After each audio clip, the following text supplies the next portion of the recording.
અમરેલીના રાજુલાના દરિયાઈ વિસ્તારમાં શંકાસ્પદ બોક્સ મળી આવ્યું હતું. દરિયાઈ સીમામાંથી શંકાસ્પદ પાવડર જેવો પદાર્થ મળી આવ્યો હતો. માછીમારી કરી પરત ફરતા માછીમારોને આ શંકાસ્પદ પદાર્થ મળી આવ્યો હતો.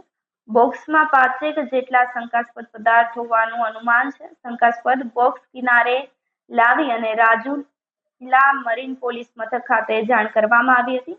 મરીન પોલીસ સાથે અમરેલી એસઓજી દ્વારા શંકાસ્પદ પદાર્થ શું છે તે અંગે તપાસ હાથ ધરવામાં આવી છે. પ્રાથમિક તપાસમાં શંકાસ્પદ પાવડર હોવાનું એસઓજી અધિકારીઓએ જણાવ્યું છે. નશીલા પદાર્થ કે અન્ય કોઈ તે અંગે પોલીસ દ્વારા તપાસ હાથ ધરવામાં આવી છે.